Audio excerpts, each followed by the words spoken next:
প্রিয় ছাত্রছাত্রীবৃন্দ, অনলাইন ক্লাসে সবাইকে স্বাগতম। আমি কুমার সরকার, প্রভাষক রাষ্ট্রবিজ্ঞান, বারুইয়া সৈয়দচন্ডী মহাবিদ্যালয়, বটিয়াঘাটা, খুলনা। আজ 7/4/2021। আজকের যে সাবজেক্ট আলোচনা করতে যাচ্ছি, পৌরনীতি ও সুশাসন দ্বিতীয় পত্র।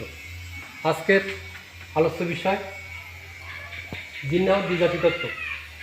প্রিয় ছাত্রছাত্রীবৃন্দ, ভারতীয় উপমহাদেশের প্রথম সুসংগঠিত রাজনৈতিক দল ভারতীয় জাতীয় কংগ্রেস।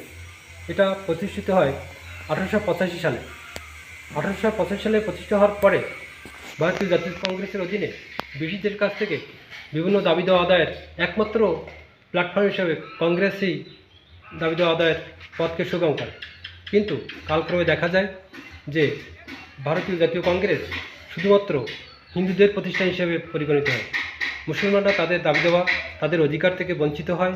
ফলে একটা পর্যায়ে যে এই কংগ্রেসের উপর থেকে মুসলমানরা আস্থা হারায় এবং 1906 সালে মুসলিম লীগ গঠন করে। মুসলিম লীগ গঠন হওয়ার পরে মুসলিম লীগ এবং কংগ্রেসের ভিতরে বিভিন্ন মতভেদ দেখা যায় এবং এই হিন্দু এবং মুসলমানদের ভিতরে জাতিগত দাঙ্গা দেখা যায়।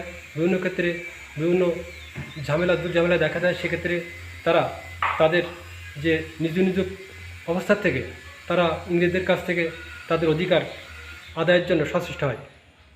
এক পর্যায়ে নেহরু তিনি তার রিপোর্টে পেশ করেন, যেটা নেহরু রিপোর্ট নামে পরিচিত, এবং মোহাম্মদ আলী জিন্নাহর 14 দফা দাবি পেশ করেন। কিন্তু একটা পর্যায়ে নেহরু তিনি বলেন, ভারতীয় উপমহাদেশের দুটি মাত্র রাজনৈতিক দল, একটা হচ্ছে কংগ্রেস এবং অন্যটি ইংরেজরা। কিন্তু মোহাম্মদ আলী জিন্নাহ এটাকে প্রত্যাখ্যান করেন। তিনি বলেন, ভারতীয় উপমহাদেশের দুটি রাজনৈতিক দল, একটা ভারতীয় জাতীয় কংগ্রেস এবং অন্যটি হচ্ছে ভারতীয় মুসলিম লীগ। কিন্তু এই যে বাক বিতণ্ডার ভিতর দিয়ে 1940 সালের 22শে মার্চ ভারতীয় উপমহাদেশের সর্বভারতীয় মুসলিম লীগের অধিবেশনে মোহাম্মদ আলী জিন্নাহ তিনি তার দ্বিজাতি তত্ত্বের অভিব্যক্তি প্রকাশ করেন। তিনি বলেন, ভারতীয় উপমহাদেশের মুসলমানরা একটা পৃথক জাতি, তাদের আশা আকাঙ্ক্ষা, চাহিদা, চাওয়া পাওয়া, ইতিহাস ঐতিহ্য আলাদা। সেই কারণেই মুসলমানরা একটা পৃথক জাতি, তাদের জন্য একটা আলাদা আবাসভূমির দরকার। সেই লক্ষ্যে তিনি তার বক্তব্য পেশ করেন এবং পরবর্তীতে যখন ভারত ভাগ হয় তখন মুসলমানদের জন্য একটা আলাদা আবাসভূমি এবং হিন্দুদের জন্য আলাদা আবাসভূমি পরিগণিত হয়। এই কারণেই আমরা দেখি যে জিন্নাহের দ্বিজাতি তত্ত্বের মাধ্যমেই দুটি আলাদা আলাদা রাষ্ট্রের জন্ম হয়। এই কারণেই আমরা বলবো যে জিন্নাহ সাহেবই একমাত্র প্রবক্তা যিনি দ্বিজাতি তত্ত্বের প্রবক্তা হিসেবে পরিগণিত হয়।